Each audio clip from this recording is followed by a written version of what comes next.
Mi hermano destruyó mi computadora de investigación una semana antes de mi graduación. Mis padres se rieron de mis lágrimas. No tenían idea de que ese momento acabaría con nuestra familia para siempre. Ahora tengo 32 años y me llamo Ryan, y el sonido de mi vida desmoronándose no fue un grito ni un estruendo dramático. Sonó como un crujido eléctrico húmedo que aún puedo oír con total claridad cuando cierro los ojos por la noche. Antes de contarte cómo terminé comprando la propiedad embargada de mis padres en una subasta y literalmente echándolos del césped que solían poseer, permíteme llevarte al momento exacto en que me di cuenta de que no tenía una familia. Tenía rehenes y había estado jugando a ser rehén toda mi vida. Al crecer fui el hijo de práctica.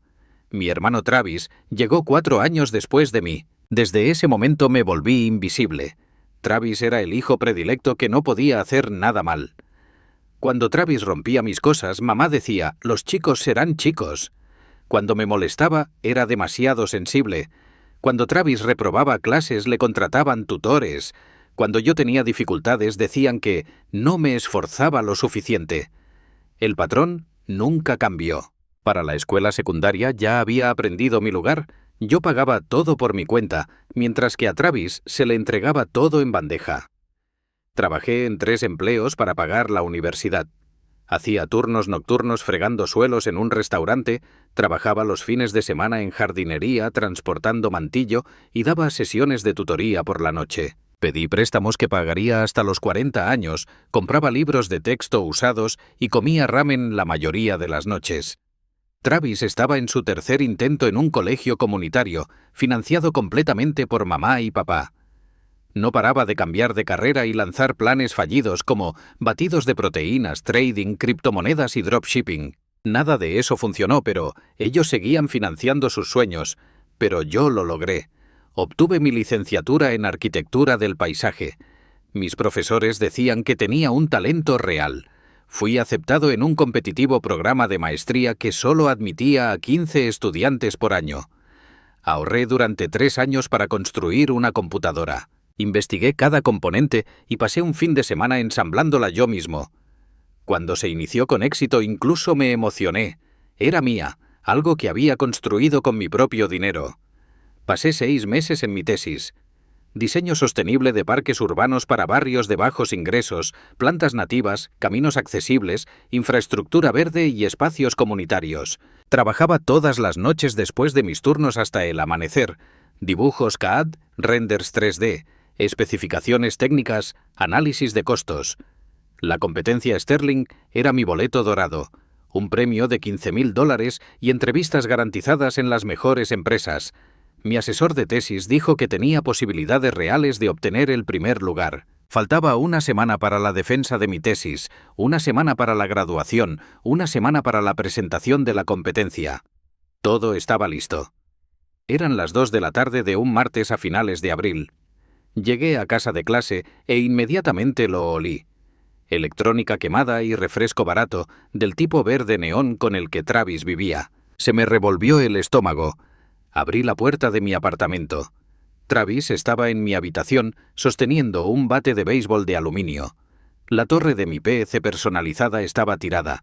El panel de cristal estaba destrozado, pero lo peor era el refresco verde neón goteando de la rejilla de ventilación, acumulándose dentro de la carcasa. Podía oír los circuitos friéndose. Pop, crepitar, chisporrotear. El olor a plástico quemado llenó la habitación. Travis arrojó el bate sobre mi cama, se limpió las manos en sus vaqueros y parecía satisfecho. Mis piernas flaquearon. Dentro de ese disco duro había 6 meses de trabajo. Mi tesis completa, cientos de dibujos CAD y renders 3D que había perfeccionado durante incontables horas. Especificaciones técnicas, análisis de costos, todo para la competencia Sterling. Todo ahogándose en refresco. Susurré una palabra. Travis se encogió de hombros. Dijo que me había dicho que necesitaba un aventón al centro comercial para su cita con Brittany. Yo le dije que estaba ocupado. «Bueno, ahora no estás ocupado». «Problema resuelto», dijo con esa sonrisa fría que indicaba que sabía que se saldría con la suya. Avancé lentamente. Mis botas crujían sobre los fragmentos de cristal que cubrían el suelo. Extendí la mano para tocar el monitor. Estaba doblado en un ángulo de 45 grados donde el bate había impactado. La pantalla estaba completamente negra, muerta. Presioné el botón de encendido de la torre, aunque sabía que era inútil. Nada pasó. No hubo luces, ventiladores ni sonidos de inicio, solo silencio y el olor a circuitos quemados. Todo estaba muerto. La voz de mamá llegó desde mi sala de estar. Sonaba alegre y despreocupada, como si solo hubiera pasado a hacer una visita amistosa. Ella y papá entraron a mi habitación. Tenían llaves de emergencia de mi apartamento. Yo les había dado copias hace años en caso de que ocurriera algo, una emergencia de verdad. Aparentemente, que Travis necesitara un aventón para impresionar a una chica calificaba como emergencia en sus mentes. Mamá miró la computadora destruida, luego a Travis sosteniendo el bate y después a mí parado en estado de shock. Esperé el grito, esperé que explotara contra Travis, esperé que exigiera respuestas, que gritara, que lo jalara de la oreja como solía hacer cuando éramos niños y él había hecho algo mal. En cambio, suspiró. Un suspiro largo y exasperado como si yo fuera el que estaba siendo irrazonable. Dijo mi nombre con ese tono agotado que había escuchado toda mi vida. El tono que significaba que yo estaba a punto de ser el problema de nuevo. Me dijo que no pareciera tan trágico. Solo era un juguete. Solo un juguete. 3 años de ahorro, 6 meses de trabajo, todo mi futuro, solo un juguete. Pronuncié las palabras con dificultad. Le dije que esa máquina costó $3,000, que mi tesis estaba ahí, que mi graduación literalmente dependía de eso, que la entrega para la competencia era en 8 días y todo estaba en ese disco duro. Papá se apretó en la habitación detrás de mamá. Era un hombre grande, ocupaba mucho espacio. Miró la computadora destruida y de hecho se rió, esa risa baja y retumbante que antes me hacía sentir seguro cuando era pequeño. Ahora solo me ponía la piel de gallina. Dijo, $3,000 por una caja de videojuegos. Le dijo a mamá que él siempre había tenido razón, que yo había desperdiciado mi dinero. Si hubieras ahorrado para el pago inicial de una casa o iniciado un fondo universitario para tus futuros hijos, en lugar de jugar, no estarías llorando ahora. Me dijo. Me llamó inmaduro y cortoplacista. Intenté mantener la calma. Traté de explicar una vez más que no era para juegos, que yo era arquitecto, que dibujaba edificios y diseñaba espacios públicos, que esta máquina era mi herramienta profesional, que la necesitaba para hacer mi trabajo real, el trabajo para el que había pasado 6 años entrenándome. Travis agarró una bolsa de patatas fritas de mi estante, unas de barbacoa, la abrió y se metió un puñado en la boca, masticando ruidosamente mientras me miraba fijamente a los ojos. Dijo que yo dibujaba bonitos cuadros, que él era el que tenía ideas de negocios reales, planes para hacer dinero de verdad. Luego se volvió hacia mamá y le preguntó si le había transferido el dinero para su última inversión en criptomonedas. Dijo que necesitaba comprar la caída antes de que fuera demasiado tarde. El rostro de mamá se transformó por completo, pasó de molesto a adorador en medio segundo. Sus ojos se iluminaron. Le sonrió a Travis como si acabara de decirle que estaba curando el cáncer. Dijo que sí, que había enviado el dinero esa mañana. Le dijo que tuviera cuidado. Dijo que creían en él, que un día se haría rico. Yo solo los miraba. Los 3 estaban de pie en mi habitación destruida como si todo fuera totalmente normal.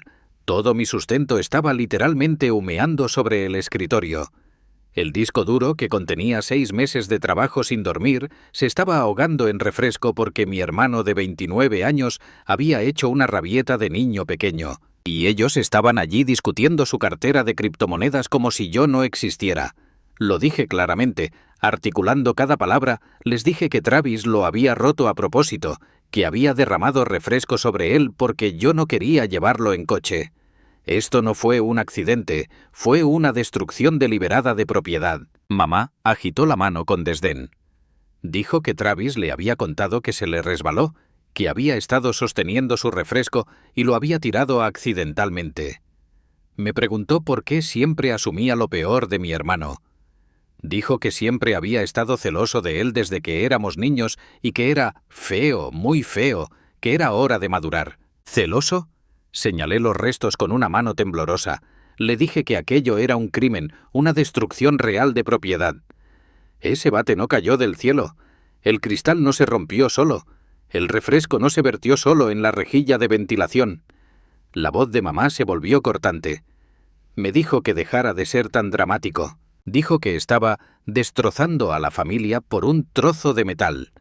Que la familia era lo primero, siempre, pasara lo que pasara, y que debía recordarlo. Papá se acercó y puso su mano en mi hombro. Se sintió como una pinza, pesada y controladora.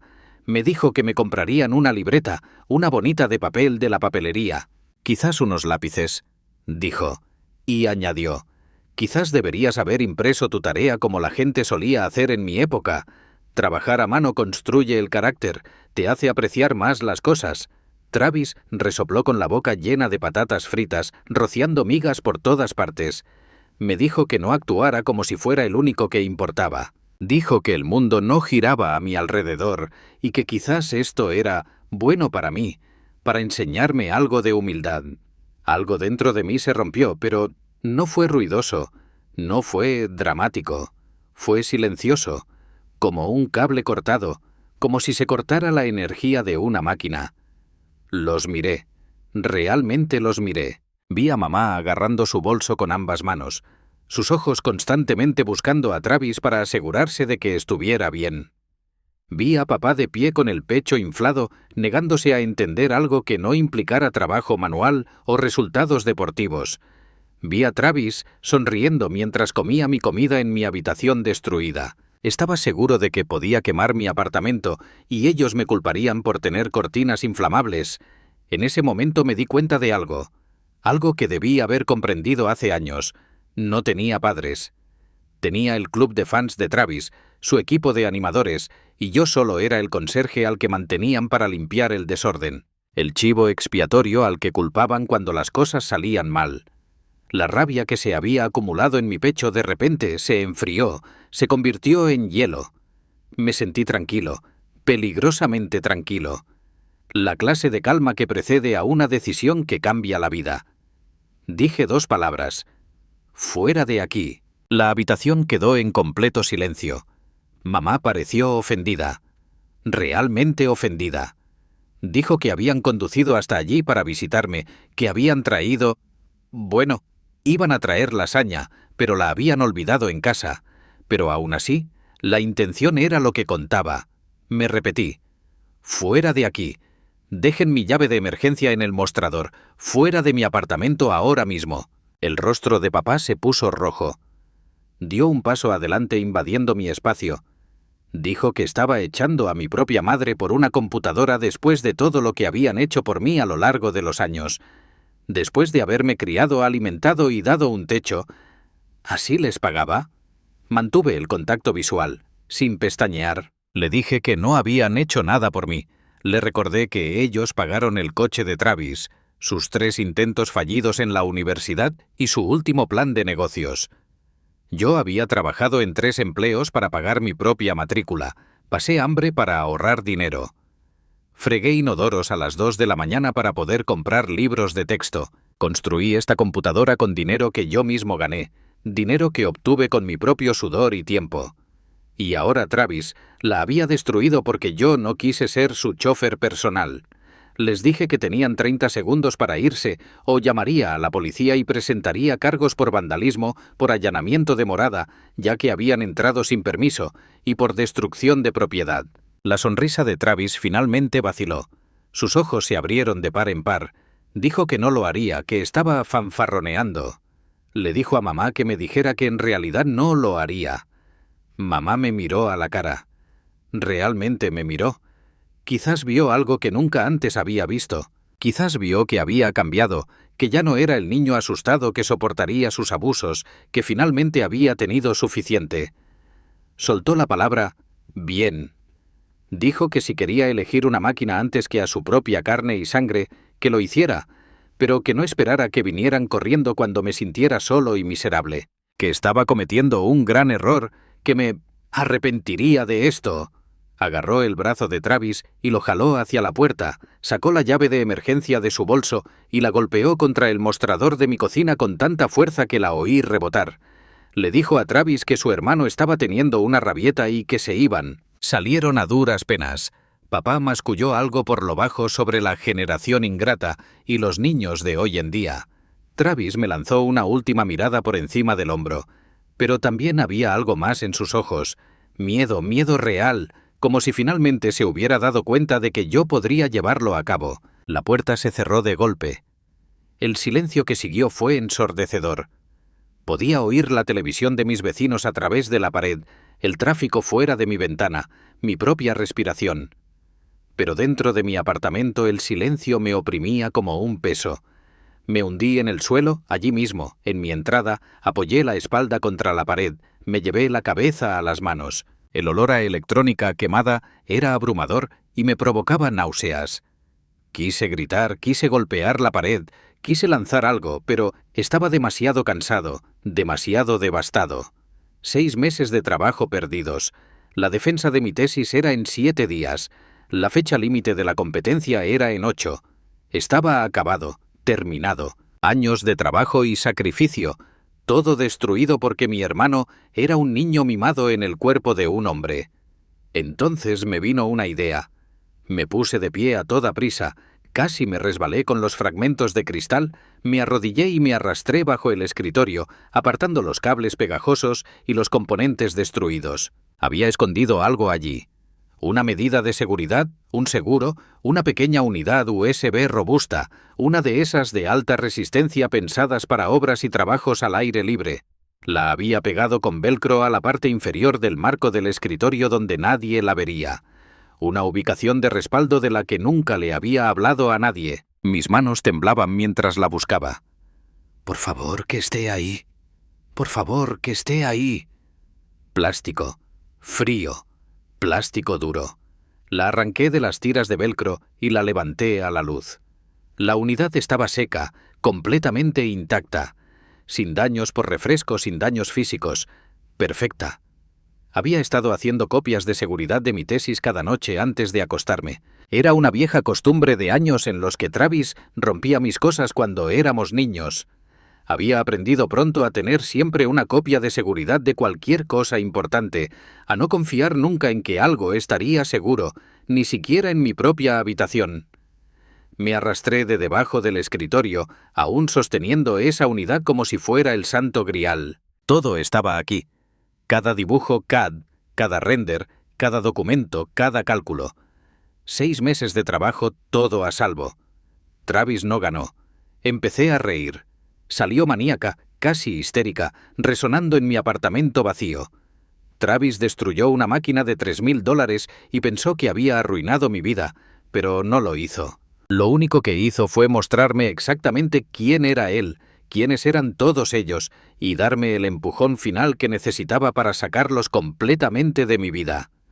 A la mañana siguiente me presenté en el laboratorio de computación de la universidad. Cuando abrió a las 7 de la mañana, me registré para una estación de trabajo y conecté mi unidad de respaldo. Todo cargó perfectamente. Pasé los siguientes 7 días trabajando en jornadas de 18 horas. Solo salía para usar el baño y comprar algo de comida en la máquina expendedora. El personal del laboratorio me conocía para el tercer día. Me traían café sin preguntar y me decían que me cuidara. Perfeccioné hasta el último detalle de la tesis, ajusté los paneles de presentación y practiqué mi defensa oral hasta que pude recitarla de memoria. Apenas dormí. Cuando lo hacía, eran siestas de 2 horas con la cabeza sobre el escritorio. Funcionaba solo con café y rencor y la imagen de mi familia de pie en mi habitación destruida, actuando como si yo fuera el problema. La defensa de la tesis fue perfecta. Quiero decir, perfecta. Mi comité hizo preguntas difíciles y yo tenía las respuestas listas. Las representaciones en 3D provocaron exclamaciones de asombro cuando mostré las variaciones estacionales. Una profesora me dijo que era el análisis de sostenibilidad más exhaustivo que había visto de un estudiante de posgrado. Otro dijo que mi enfoque de diseño accesible debería ser el estándar que enseña el programa. El presidente del comité dijo que yo había establecido un nuevo listón para el programa. Me gradué con honores, con distinción. Recibí ofertas de 2 empresas de arquitectura paisajística antes incluso de cruzar el escenario con mi toga y birrete. Ofertas reales con salarios y beneficios reales y oportunidades de crecimiento. Pero de pie allí, con mi toga de graduación, mirando a la audiencia de familias que aplaudían a sus hijos, noté los asientos vacíos donde deberían haber estado mis padres, donde debería haber estado Travis. Durante unos 3 segundos, me dolió. Luego lo recordé en mi habitación. Recordé a mamá llamando juguete a mi herramienta profesional de $3,000. Recordé a papá riéndose de mi dolor. Recordé a Travis sonriendo mientras destruía 6 meses de mi trabajo. El dolor se transformó en otra cosa. Alivio, libertad. No estaban allí porque yo no los había invitado. Ni siquiera les había dicho que la graduación estaba ocurriendo. No merecían estar allí. Acepté un puesto en Harwell Design Group, una posición de nivel medio con un salario de $65,000, lo que me pareció una fortuna después de años de apenas sobrevivir. Buenos beneficios, contribución a la jubilación, tiempo libre pagado. Empecé a trabajar en proyectos comerciales, parques urbanos, centros comunitarios y desarrollos residenciales. Era bueno en mi trabajo, mejor que bueno. En 6 meses me ascendieron a diseñador principal. En 1 año lideraba proyectos. En 2 años ganaba 6 cifras. Mi jefe me dijo que tenía instintos que a la mayoría de los diseñadores les llevaba una década desarrollar, que entendía cómo la gente usaba los espacios en lugar de solo hacerlos bonitos. Gané la competencia Sterling en mi primer intento. Primer lugar, un premio de $15,000, y mi diseño apareció en todas las revistas de la industria. Firmas que había admirado durante años de repente me contactaban, preguntándome si estaba interesado en programas de asociación. Nunca llamé a mis padres. Ellos nunca me llamaron. Silencio total durante 3 años y medio. Fue como si hubiéramos acordado mutuamente borrarnos el uno al otro. Y sinceramente, dormí mejor de lo que lo había hecho en toda mi vida. No más cenas dominicales donde yo era el saco de boxeo. No más chantajes por no ayudar lo suficiente a Travis. No más comparaciones con mi hermano en las que salía perdiendo. Solo paz. Tuve citas, relaciones y finalmente conocí a una mujer llamada Natalie que trabajaba en diseño gráfico. Inteligente, independiente, tenía sus propias metas y no me necesitaba para completarla. Nos tomamos las cosas en serio, nos mudamos juntos después de 1 año y adoptamos un perro rescatado. La vida era buena. Mejor que buena, estable, sana, normal. Entonces, una noche, 3 años y medio después de haber echado a mi familia de mi apartamento, sonó mi teléfono. Número desconocido. Casi lo ignoro. Algo me hizo responder. Era mi abuelo, el padre de mi papá.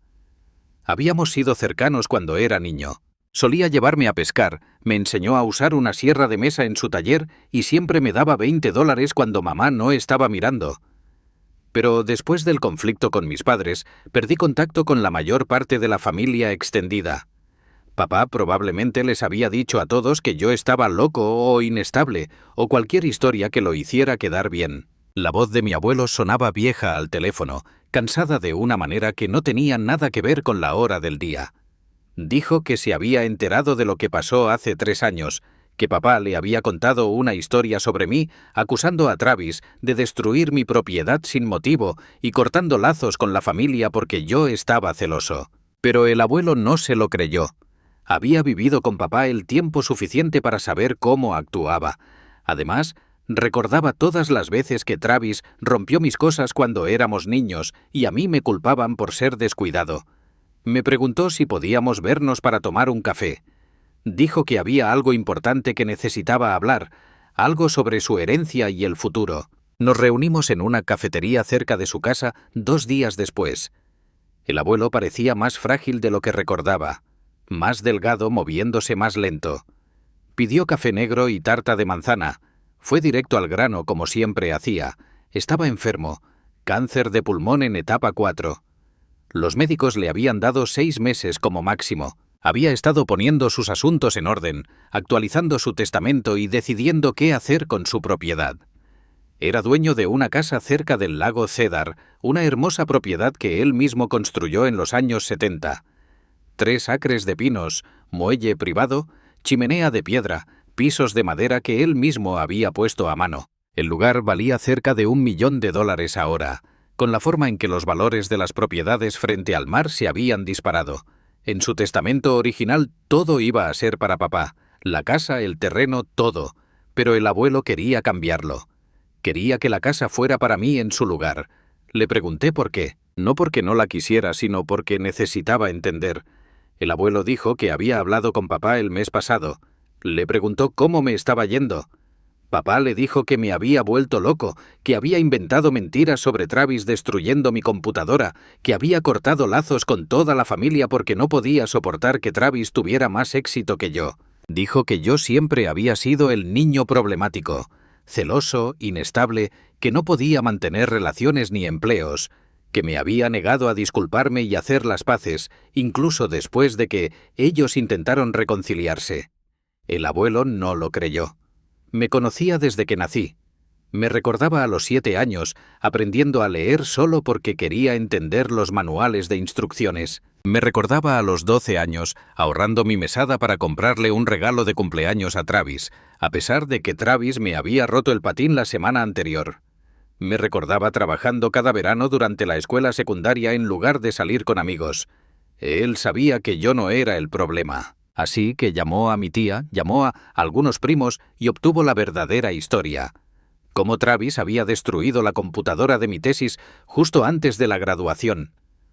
Cómo mis padres se habían reído de mí. Cómo los había echado y nunca miré atrás.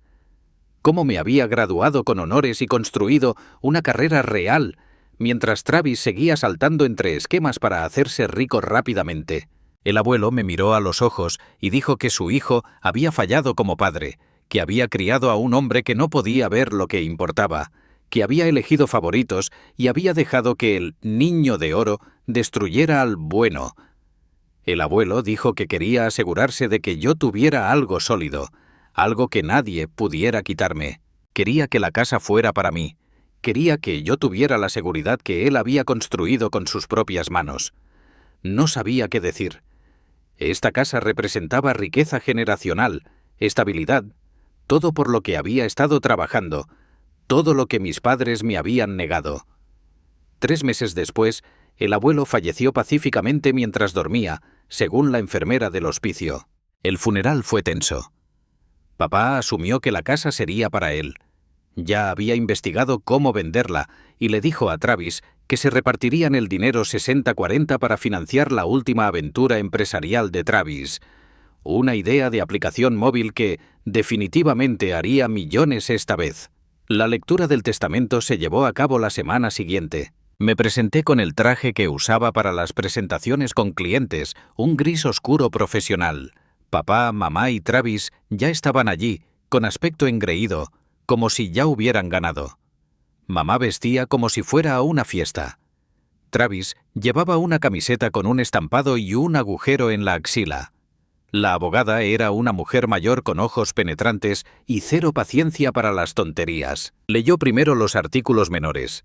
Algunos bonos de ahorro repartidos entre varios nietos, una colección de coches antiguos que fue para mi tío, algunas herramientas y equipos para otros miembros de la familia. Luego llegó a la casa, la grande, la propiedad de $1 millón. Leyó las palabras exactas de mi abuelo. La propiedad del lago Cedar y todo su contenido, incluyendo el terreno, el muelle y todas las estructuras, se destinará a Ryan Mitchell, mi nieto, con la esperanza de que sirva como la base que merece y nunca recibió de su padre. Se podía oír la caída de un alfiler. La cara de papá pasó de engreída a confundida, a roja y luego a morada en unos 5 segundos. Se puso de pie tan rápido que su silla cayó hacia atrás y se golpeó contra el suelo. Empezó a gritar que el testamento era inválido, que el abuelo no estaba en sus cabales al final, que yo había manipulado a un anciano moribundo, envenenándolo contra su propio hijo, que yo probablemente le había mentido al abuelo sobre la destrucción de mi computadora por parte de Travis, que siempre había sido un pequeño mentiroso manipulador. La abogada ni siquiera pestañeó. Dijo con voz tranquila y profesional que el abuelo había sido evaluado por 2 médicos diferentes antes de firmar el testamento actualizado. Ambos confirmaron que estaba mentalmente plenamente competente, tan lúcido como siempre, y que sabía exactamente lo que estaba haciendo y por qué. El testamento era hermético, notariado, presenciado y presentado correctamente. La casa era legalmente mía, y no había nada que ellos pudieran hacer al respecto. Travis me llamó serpiente. Dijo que le había robado su herencia, que el abuelo le había prometido esa casa años atrás. Mamá comenzó su actuación de llanto, de esas falsas donde no salen lágrimas reales.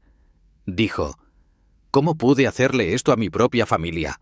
¿Cómo pude poner al abuelo en su contra?». Me preguntó qué clase de persona era. Papá amenazó con impugnar el testamento en los tribunales, demandarme por manipulación o influencia indebida, o lo que se le ocurriera. Lo miré fijamente a los ojos y le dije que lo intentara. Le recordé que yo también tenía un abogado ahora, uno bueno, y que el abuelo había documentado todo, incluidas las razones de su decisión. Luego salí, los dejé sentados allí con la abogada, no me despedí, no miré atrás. La casa era más hermosa de lo que recordaba de las visitas de mi infancia. Necesitaba trabajo, sí. El tejado tenía algunas tejas faltantes, la terraza se estaba pudriendo en algunos lugares, las ventanas eran viejas y con corrientes de aire. Pero la estructura era sólida.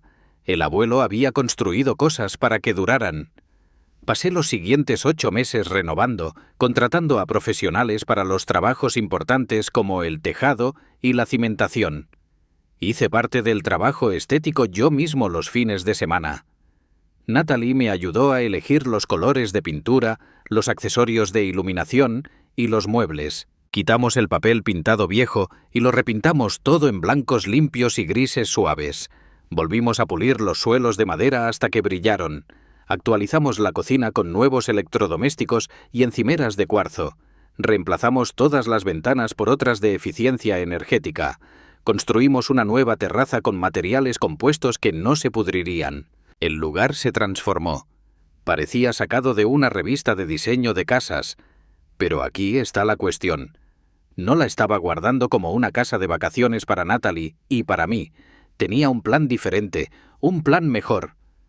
Durante esos 8 meses de renovación, mis padres me contactaron exactamente una vez. Un mensaje de texto del número de mamá, corto y directo. Decía que necesitaban ayuda. Ayuda financiera. El negocio de construcción de papá había fracasado. Él había sacado una segunda hipoteca sobre su casa para mantenerlo. Luego había sacado una tercera para financiar el último plan de Travis, un servicio de cajas de suscripción para hombres que revolucionaría el mercado. Excepto que Travis nunca había investigado el mercado, ni resuelto la logística, ni hecho ninguna planificación de negocio real. Solo gastó $60,000 en inventario y un sitio web, y asumió que los clientes aparecerían mágicamente. No lo hicieron.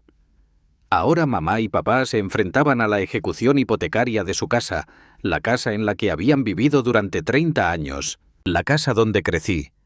Necesitaban $80,000 para poner al día la hipoteca y evitar perderlo todo.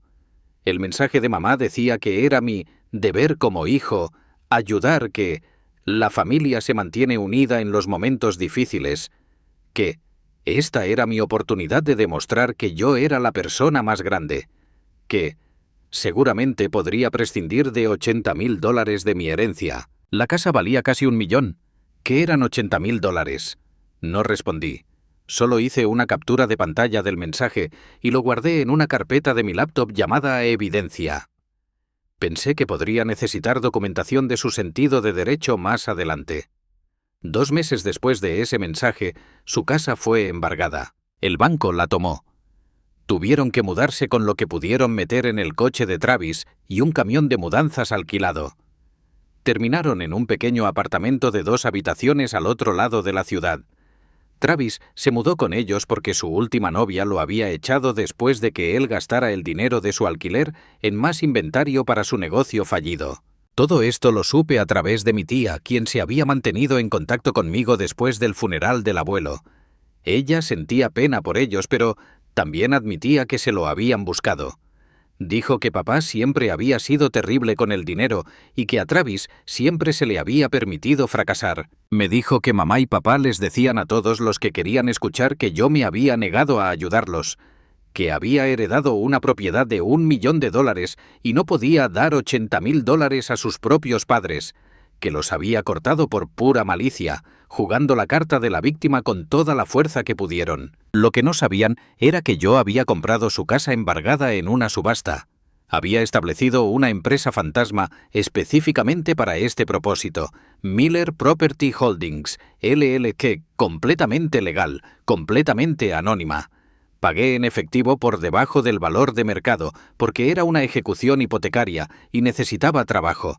Toda la transacción se realizó a través de abogados y compañías de títulos. Mis padres no tenían idea de que su antigua casa ahora me pertenecía.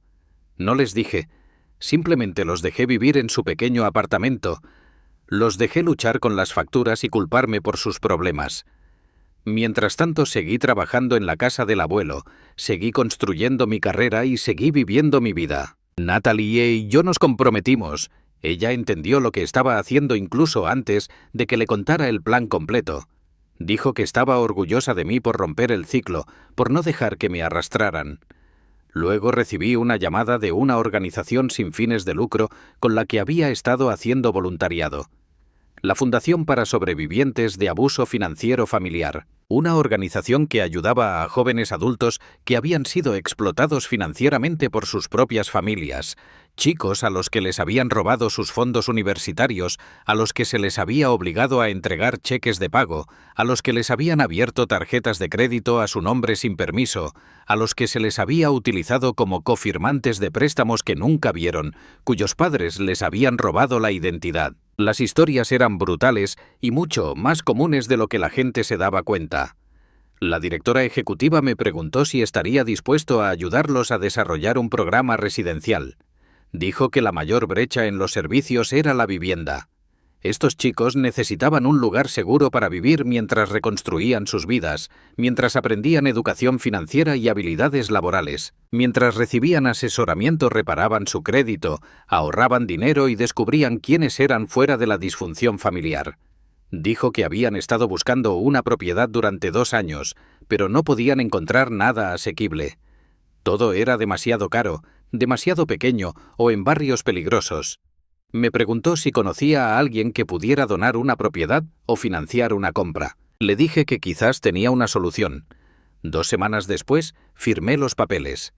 La casa del abuelo se convirtió oficialmente en propiedad de Miller Haven Trust, una organización sin fines de lucro que había establecido específicamente para este propósito. La casa proporcionaría vivienda gratuita a hasta 6 jóvenes adultos a la vez, con estancias renovables de 6 meses y extensiones disponibles, formación laboral a través de asociaciones con empresas locales, cursos de educación financiera, asistencia para la reparación de crédito, asesoramiento de salud mental, todo lo que estos jóvenes necesitaban para salir adelante.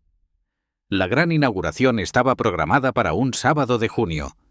Un tiempo precioso, cielo despejado, temperatura perfecta. Habíamos invitado a medios de comunicación locales, miembros del ayuntamiento, grandes donantes y líderes comunitarios. Era un gran acontecimiento. Mi foto salió en el periódico. La estación de televisión local envió un reportero. La casa lucía increíble. Habíamos plantado jardines llenos de plantas nativas. Construimos un taller en el antiguo garaje para enseñar oficios. Instalamos un laboratorio de computación para la redacción de currículos y solicitudes de empleo. Amueblamos cada dormitorio. Abastecimos la cocina. La convertimos en un verdadero hogar. Esa mañana, mientras colocaba las sillas en el césped, un sedán oxidado se detuvo en la entrada. Se me revolvió el estómago. Reconocí ese coche. Lo había visto en fotos que mi tía publicaba en las redes sociales. Mamá, papá y Travis salieron. Se veían mal. Papá había engordado probablemente 50 libras. Mamá parecía más vieja, más dura, con profundas líneas alrededor de la boca. La ropa de Travis estaba arrugada y manchada, su cabello grasoso. Caminaron lentamente por la entrada. Miraban la propiedad renovada con expresiones confusas en sus rostros, probablemente preguntándose qué hacía yo allí. Mamá me vio y su cara se iluminó con una falsa calidez. Dijo mi nombre como si fuéramos viejos amigos. Yo me quedé allí, sosteniendo una pila de programas. Natalie apareció a mi lado inmediatamente. Tomó mi mano, mostrando un frente unido. Papá habló primero. Dijo que habían oído que yo estaba haciendo algo con la casa del abuelo y pensaron que pasarían a ver qué tramaba. Su voz tenía ese tono forzadamente casual que significaba que quería algo. Probablemente dinero. Les dije claramente que estaban invadiendo propiedad privada, que debían irse. Travis habló con voz áspera. Dijo que esa era la casa del abuelo, que pertenecía a la familia, que yo no podía simplemente mantenerlos fuera. Lo corregí. Dije que pertenecía al fideicomiso Miller Haven, que no había sido la casa del abuelo desde hacía casi un año, que ellos no eran familia, eran las personas que intentaron culparme para que pagara su ejecución hipotecaria después de pasar décadas tratándome como basura. Mamá dio un paso adelante. Sus ojos ya se llenaban de lágrimas. Reconocí la actuación. El número 4 de los lloriqueos, su truco de chantaje característico. Dijo mi nombre con esa voz herida. Dijo que habían pagado por sus errores, cumplido su libertad condicional, sufrido lo suficiente. Dijo que vivían en un apartamento minúsculo. Apenas llegando a fin de mes, me suplicó que viera que necesitaban ayuda. Repetí las palabras exactas que papá solía decirme cuando yo necesitaba ayuda. Dije que sonaba como un problema de presupuesto, que tal vez deberían haber planeado mejor. Papá infló el pecho. Dijo que me perdonaban por todo, por enviarlos a la cárcel, por humillarlos, por cortarles lazos. Dijo que se habían dado cuenta de que la familia era más importante que los rencores, que estaban listos para superar todo esto, listos para ser una familia de nuevo. La audacia era asombrosa. Estaban de pie en una propiedad que yo poseía, indigentes debido a sus propias terribles decisiones, ofreciéndome perdón. Travis dio un paso adelante, miró la casa renovada con ojos codiciosos. Dijo que como yo tenía un lugar grande en la ciudad y esta casa era tan grande, quizás podrían quedarse aquí, solo temporalmente para recuperarse. Dijo que él podría ayudar a mantener la propiedad. Mamá podría cocinar y limpiar. Se ganarían su sustento. Mamá asintió con entusiasmo. Dijo que sería perfecto. Serían los cuidadores, los reparadores, los encargados de la limpieza. Yo no tendría que contratar a extraños. Familia cuidando a la familia. Los miré a los tres. Realmente los miré. No habían cambiado ni un ápice. Todavía me veían como un recurso para ser utilizado, un banco para ser robado, una red de seguridad en la que podían caer cada vez que se equivocaban. Creían genuinamente que había pasado suficiente tiempo para que yo lo olvidara todo, para que los dejara volver. Les pregunté con calma si querían vivir allí. Papá dijo que les ayudaría mucho. Me llamó hijo por primera vez en años. Dijo que a mí también me ayudaría a sanar. Que tener a la familia cerca sería bueno para ambos. Dije que entendía su posición. Luego me giré y señalé el letrero que había instalado junto a la puerta principal esa mañana. Estaba cubierto con una lona azul, listo para la ceremonia oficial de inauguración en unas pocas horas. Le dije a Travis que descolgara la lona. Él pareció confundido, pero se acercó y tiró de la cuerda. La lona se cayó. El letrero era hermoso, hecho profesionalmente de roble pulido con letras grabadas en oro. Decía: El Refugio Miller, un santuario para sobrevivientes de abuso y explotación financiera familiar. Debajo, en letras más pequeñas, proporcionando vivienda, educación y apoyo a jóvenes adultos que reconstruyen sus vidas. Los tres lo miraron fijamente. La boca de Travis se quedó abierta. Mamá realmente jadeó. La cara de papá se puso roja. Papá exigió saber qué era eso. Expliqué con calma que no era una casa de vacaciones, que desde ayer esta propiedad pertenecía a un fideicomiso sin fines de lucro, que la doné específicamente para este propósito. Me acerqué a ellos, les dije que a partir del próximo mes, esta casa albergaría a 6 jóvenes adultos que habían sido echados, explotados o robados por sus propias familias. Jóvenes a quienes les habían robado sus fondos universitarios, a quienes se les había obligado a cofirmar préstamos, a quienes les habían destruido el crédito, quienes habían sido usados, abusados y desechados. Este sería un lugar donde podrían vivir sin pagar alquiler mientras aprendían oficios y reconstruían su crédito. Un lugar donde estarían a salvo de personas exactamente como mis padres. El rostro de mamá se puso completamente pálido. Dijo que la había regalado. La casa de $1 millón del abuelo a extraños. A personas que ni siquiera conocíamos. Dije que no eran extraños, que ahora eran mi verdadera familia. Porque la familia no se trata de sangre o biología. La familia se trata de las personas que te apoyan, que te creen, que no destruyen el trabajo de tu vida porque están aburridos. Le dije que ella no era mi familia, solo era la mujer que me dio a luz. Eso es todo. Biología. Nada más. Travis perdió los estribos. Empezó a gritar que yo estaba loco, que había regalado $1 millón solo para vengarme de ellos, que yo era un psicópata vengativo que se preocupaba más por extraños que por su propia sangre. Me mantuve completamente calmado. Le dije que no hice esto para vengarme de ellos. Lo hice para que el próximo joven a quien le destrocen la computadora de su tesis por un hermano celoso, o le roben los fondos universitarios sus padres egoístas, o le arruinen el crédito personas que se suponía que debían protegerlo, tenga un lugar seguro a donde ir. Construí la red de seguridad que me robaron. Me convertí en el padre para estos jóvenes que mis padres nunca fueron para mí. El silencio era total. Los pájaros cantaban en los árboles, el agua lamía el muelle, los coches pasaban por la carretera, pero en nuestro pequeño círculo el aire se sentía muerto. Señalé hacia la carretera, les dije que se fueran de mi propiedad antes de que llamara a la policía, y esta vez no pediría un acuerdo de culpabilidad, esta vez me aseguraría de que enfrentaran todos los cargos posibles. No gritaron, no discutieron, simplemente se desinflaron. Como si alguien les hubiera quitado todo el aire. La realidad finalmente los golpeó.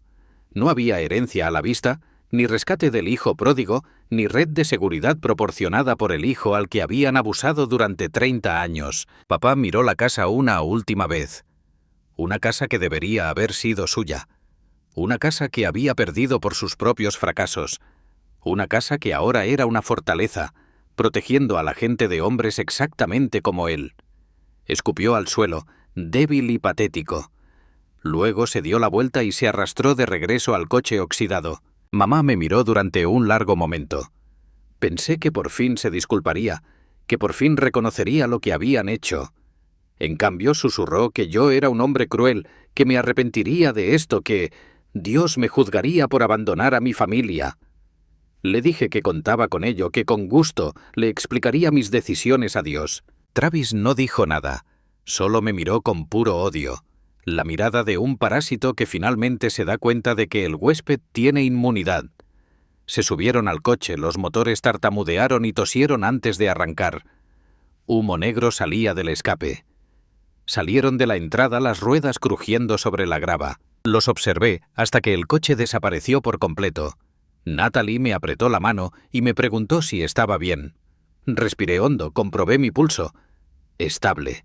Las manos no me temblaban. Ni miedo, ni culpa, ni dudas. Le dije que era libre. Realmente libre por primera vez en mi vida.